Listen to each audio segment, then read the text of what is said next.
Ladies and gentlemen, welcome back to the Merseyside podcast and episode 75 of the show. I'm your host, the HOD of the BSP. Like, share, comment on the video version of this on YouTube, subscribe to the YouTube channel, enable notifications to receive all the updates from these podcast episodes and all other content on the channel, and follow us on social media. I'm at BSP on Twitter, Merseyside Pod on Instagram. Listen to this on Spotify, Google Podcasts, or any other platform. Join us for more, and you're welcome. Before we kick off our Premier League review, of course, let's talk about the games that happened yesterday quickly. Of course, recapping: Fiorentina defeated Spezia in Serie A 3-0, as well as Torino defeating Cagliari 1-0 in the Serie A 2. Of course, two games were played on Friday. Wolves defeated Leeds in the Premier League thanks to an own goal by Evan Millier. It's not an own goal, really. I don't want to count it as an own goal. It was a shot from Adama Traore. This is an important victory for Wolves, really. They've been lacking those as of late. Wolves didn't manage a lot of wins in the last couple of games, really. But again, this is a good win for them, the second in a row after defeating Southampton last week. And for Leeds United, it's another loss after defeated by Arsenal 4-2. They're still in a comfortable position, Leeds, of course, but again, for a team that expect to take the Premier League by storm, it's not exactly the best position that you expect them in at the very current moment on the table. Leeds United are 12th now on the table after this loss, 32 points above them, with 1 point of difference. Wolverhampton with 1 point behind Arsenal as well, and 2 points behind Tottenham, but there's the whole games in hand thing, and there's some serious mathematics to be done in the Premier League table this season. In the Bundesliga, kicking off the round 22, Wolfsburg defeated Arminia Bielefeld 3-2. Renato Steffen was the hero of the hour, 2 goals for him, and Maximilian Arnold added a third after a beautiful shot, left-footed shot, into the top corner. Wolfsburg now, with this victory, go into the top 4 of the Bundesliga prominently before what is going to be happening today in today's action. 42 points for them at third, and Eintracht Frankfurt's chance to get over them is to beat Bayern Munich, which is something that is not that easy, as we discussed yesterday, despite a lot of injuries for the Bavarian club. In the end, Betis in Spain, of course, defeated Getafe 1-0 in the round 24 of La Liga. One single goal by Iglesias in the 83rd minute, very late in the game, to defeat Getafe 1-0. A game that will see Real Betis move a little bit up the table in La Liga, certainly over the likes of Villarreal and Granada, and to the 6th position they go, 36 points, but of course that's momentarily before the rest of the games are played. Let's properly get into the Premier League business now, and of course one game was played between Wolves and Leeds United, 1-0, ended at the Molineux. Now we get to the rest of the games, and we kick off with the Southampton, Chelsea and the St. Mary's on the early noon kickoff, so there's not much time between me saying these words and the actual game itself. But for Chelsea, under Thomas Tuchel, they have been on a good form. 5 clean sheets from the last 6 games, victories, I think good victories for Chelsea. And before the game against Atletico Madrid in the midweek in the Champions League, it really they really needed something like that. 5 wins on the bounce for them, including, of course, a victory against Barnsley in the Cup. Southampton, on the other hand, they have been on the reverse form of Chelsea, really. 4 losses in the last 5 games in the league, including a 9-0 drubbing by Man United.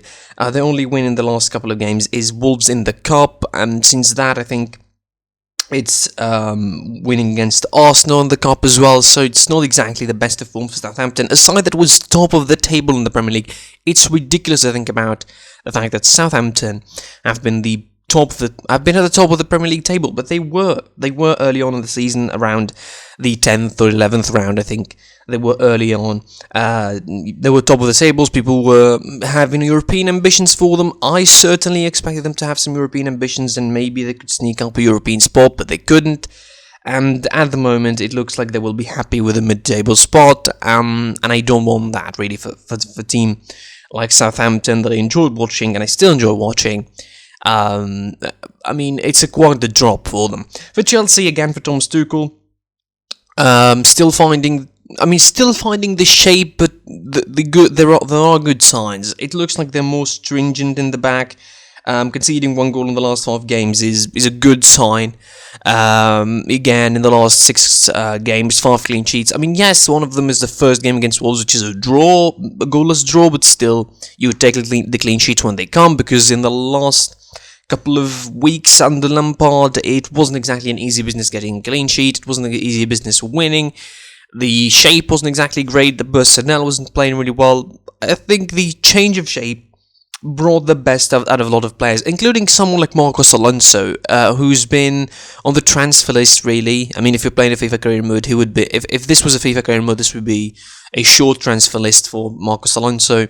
He's been linked with all sorts of transfer deals out of Chelsea, but he's returning into the starting lineup. He's scoring, and he's doing so well at the moment. Callum Hudson-Odoi, of course, this sort of new shape brought the best out of him, playing as a wing back. I mean, it's a weird situation when he plays as a wing back, but certainly, again, it might really bring the best out of Callum Hudson-Odoi. Kovacic and Jorginho enjoying a lot more work in that midfield. Timo Werner eventually scored, finally scoring in the last game for Chelsea in the Premier League. Really, we've been waiting for that. I mean, finally breaking sort of his bad luck duck, scoring against Newcastle, and a player like him has spent so much difficult time in the Premier League that he needed some serious care, I think, or some serious moment of joy to score and just break this bad luck and get on with his business in the Premier League and probably start becoming the Turbo Timo that everybody expected him to be in this game. I really reckon it's going to be Chelsea win. I don't see Southampton doing it. I mean, unless they defend really, really well, which I reckon they could not against the 5 in the middle kind of thing, and wing backs and all, and you have the support of the midfield. It seems pretty hard for them to do it, but I mean, all things possible in football anyway. Burnley face West Brom later on, but that is not important in any way, shape or form compared to the game between Liverpool and Everton. It's the Merseyside derby, take 2. And quite frankly, I don't see. I mean, if you asked me about this game 1 week earlier, and with Liverpool not defeating Leipzig in the Champions League, I would say Everton. I would really say Everton. I would lean towards them pretty strongly because they would know how to defend and they would know how to bounce on Liverpool's morale, bad defense, and the mistakes in the back. But now with them defeating Leipzig, I think a lot of things have changed.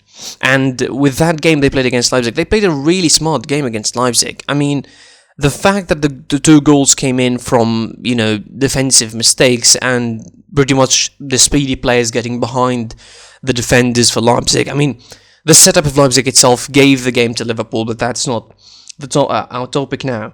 Liverpool now and Everton, I think with Liverpool's recent form and the turnaround, I mean, this should be a turnaround, right? This should be a turnaround against Leipzig. This victory should kickstart not a return to the title race, because I mean that's done and dusted by a long shot. But I think they should be really firming their spot in the top 4. Like, talking about this Liverpool and talking about this Liverpool team, and saying will it get the top 4 spot or not is quite crazy discussion to be had, but it is going to be had at a certain point, and we definitely have it now. Everton, I mean, on the other side, they still want to break the complex, the Liverpool complex, sort of the Liverpool mojo. They couldn't defeat them in the last sort of 10 games, which is ridiculous, by the way. I mean, Liverpool dominated the derby in the last half a decade, and Everton want to break that. And a week earlier, it couldn't have been any easier. Like, it couldn't have been any more comfortable or suitable for Everton to break this lock of the derby. against Liverpool. But now again, with the data changing, I think after the victory against Leipzig, Everton would look at this game differently. They'll probably approach it a little bit more actively, and they need to be a little bit more hard-working now that Liverpool got a little bit of motivation from that game against Leipzig. The record, of course, is not that good for Everton, and they need some serious improvements in order to break this sort of curse. And happening in the Anfield, I think it will be a pretty interesting way to do it if they're going to be doing it. The list of injuries is pretty long for Everton. Calvert-Lewin isn't available, Holgate isn't available, Mina isn't available, Gbama, Keane, Pickford, Milner from the other side, and Diogo Jota, of course, added to the likes of Fabinho, Van Dijk, who's, according to his Twitter account, is pretty close to a return. He looks pretty fine, rehabbing and training back for this game. As far as predictions are concerned, I think I'm going to lean towards a draw. Just because I think this game should be shouldn't be that entertaining, but I think overall Liverpool probably would win. I mean, it's either a draw or Liverpool winning. I don't see Everton doing it, and I don't see them really breaking this sort of derby curse right now. It just seems too hard. Liverpool are going to be on the best morale of their life probably after defeating Leipzig, and unless Everton manage the game really well and frustrate Liverpool enough to do it, it doesn't look like they will win anyway. Fulham faces Sheffield, of course, on Saturday as well, and turning the corner to Sunday, West Ham Tottenham in a London derby kicks off things on Sunday, and Tottenham, of course, coming off the back of a European victory against Wolfsberger 4-1. The good performance from Gareth Bale. They'll probably take that into the London Stadium and think, well, yeah, that's what we need to do. But against the West Ham side under David Moyes, they've been so good this season, and have been so good, and they have a lot of players. I mean, I want to enjoy this midfield battle between the two sides. I want to see the likes of Souček facing Højbjerg against Sissoko. I want to see those kind of tussles, and Declan Rice, what he's going to be doing in the battle of the midfield, and of course how West Ham are going to be, sort of dealing with the counter-attack style for Jose Mourinho and trying to stop the likes of Son and Kane. Maybe Gareth Bale will start and getting involved. I reckon he's going to be starting on Sunday at the very least. He's going to be starting, or maybe he's going to get a full 45 minutes in the second half as a sub. I don't see him being dropped straight after his great performance against Wolfsberger, albeit the performance was against Wolfsberger. There was second-string players for Tottenham in that game, and West Ham side that is not, it's flying high comparatively to what last season was, and the expectation were for him and for them. I think they're flying really, really high on the Premier League table. The last couple of games with West Ham haven't been exactly that lucky for them against Tottenham. Although the first fixture was great, turning things around from a 3-0 down to a 3-3 draw in a very, very entertaining and dramatic fashion. This could give them a real good motivation heading into this game, that they could win something out of it, at least a draw, if not a full-on victory. Tottenham Hotspur are 6 points behind West Ham United, so even a loss wouldn't hurt West Ham United from Tottenham. But of course, if Liverpool managed to beat Everton, they could leap over them on the table, of course, and Everton still have a game in hand against Fulham to play. So it's a pretty complicated situation at that top of the table in the Premier League. Aston Villa face Leicester City on Sunday as well. It's a big encounter for Brendan Rodgers, who wants to stomp his place as the second in the table. He wants to really get ahead of Man United, of course, who play later Sunday as well against Newcastle. So it's going to be a pretty straightforward proposition for Leicester City. They need to beat Aston Villa if they want to guarantee Champions League spots. Even a loss wouldn't hurt them. Even Chelsea winning wouldn't make them lose their spot. But still, they don't want to do the same thing that happened last season, which was they dropped in performance so bad that they lost their top 4 spot eventually by the end of the season. They don't want that to happen, and certainly Aston Villa, who dropped in form as well, still not that far from European spots, but Leicester City, I think they need to win in this one to remain pretty close. A draw against Slavia Praha in the Europa League, I think, isn't exactly the worst thing in the world away from home, but still, for Leicester City now, they need to keep their form going. They just defeated Liverpool last week, and they need to defeat Aston Villa in order to, firmly stomp their position into the top four conversation. And the biggest game, of course, on Sunday at least, is Arsenal versus Man City. Now, this might look like a foregone conclusion. This might look straightforward, okay? You see Man City defeating everyone and anyone, 17 victories in a row in all competitions, and you have a team that is flying high with all of its players. Gundogan playing as a false nine, De Bruyne returning, Raheem Sterling scoring, Riyad Mahrez scoring, Bernardo Silva scoring, the midfield, the defence working really well, keeping clean sheets and performing strongly. Rodri, improving. Joao Cancelo being one of the best, arguably the best right back in the Premier League. If you're going to consider him a right winger even, it will work because he plays almost everywhere in that City right hand side. So, it might look again as a rightfully foregone conclusion, but I think if you look beyond the surface, it is not as easy as it looks. And I still strongly believe that City would win, by the way.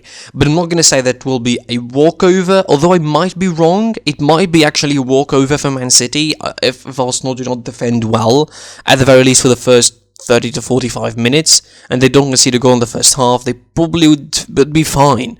But, with the strength that Man City is having, with the flexibility now available for Guardiola tactically, and finally he realised that being stubborn and playing with the same style wouldn't win you anything. And obviously their biggest concern is the Champions League, as they have a game against Mönchengladbach in the midweek to take care of. But in my opinion, this is far from foregone conclusion. Yes, Arsenal are in a bad form against Man City and overall in the league. They only won once in the last 5 games, and that win was in the FA Cup semi-final. I know that, but still, with the last couple of results for Arsenal, the last couple of results for Man City, comparatively, obviously Arsenal are in a worse form, but that doesn't make it a foregone conclusion. That doesn't make this game just an easy W for Man City. Although again, I could be surprised, and the events of the game could just make it a walkover for Man City and could make it an easy win, easy 3 points. Again, still think Man City would win, but I don't think it would be that easy. At least if Arsenal defend really well for the first 30 to 45 minutes, I reckon they will make it a bit harsh for Man City, but eventually Man City, I think, would win. Maybe a 2-0, 3-0 at the very best kind of result for Guardiola's boys. And later on Sunday, of course, Man United finish this Sunday roundup with Newcastle facing Newcastle. Man United, of course, with defeating Southampton 9-0. The draw against West Brom maybe put a little bit of a damper on their week last week, but again, the victory against Real Sociedad away from home in the Europa League, 4-0 they do it in the Europa League. They defeated Real Sociedad away from home in particular, a game that I think they would be really taking a lot of positives from. Bruno Fernandes was on top of his form in that game, and certainly all of Man United need to be on top of that form in the game against Newcastle. A Steve Bruce Newcastle side. You expect them to be defensive, you expect them to be tucking in at the back, and obviously Man United are going to be the ones attacking. In the last game, of course, the reverse fixture, it was 4-1 for United away from home to St James Park, in a game that wasn't as easy as the score suggests. I watched that game. They played pretty slowly, and of course they conceded a goal early on by Luke Shaw, an own goal, and they didn't quite manage to hit all cylinders going until the 75th minute. Although they equalised early in the first half, they still didn't manage to really get a breakaway until the 75th minute. Marcus Rashford, of course, scoring a hat-trick in that game, scoring a double actually in that game, and Aaron Wan-Bissaka scoring a goal in that game. 4-1, that didn't look as easy at all as anything might suggest in the game. Again, a Newcastle side that would try and frustrate United, would try and be as defensive and as closed down as they possibly can. Of course, on Monday, Brighton versus Crystal Palace closes down the week, and let's remind you of the table of the Premier League. Before finishing, Man City, of course, 56 points, 10 points ahead of both Man United and Leicester with full games played. I mean, that hurts. Chelsea, 42 points, as well as West Ham, 4th, respectively. Liverpool, 40 points. Everton, 37, 36 for Aston Villa, 36 for Tottenham. Arsenal, 34, 33 for Wolves, 32 for Leeds United, 29 for Southampton and Crystal Palace, 27 for Burnley, 26 for Brighton, Newcastle, 25, 19 for Fulham, 13 West Brom, and 11 for Sheffield United. That's it from me for this preview. I'm your boy, the HOD of the BSB. Like, share, comment on the video, subscribe to the YouTube channel, and enable notifications to receive all the updates from these podcast episodes and other content on the channel, including the match recaps, debates, flash news, etc. And follow us on social media. I'm at BSB on Twitter, Pitch Sideboard on Instagram. And until next time, I'll be seeing you soon. Goodbye.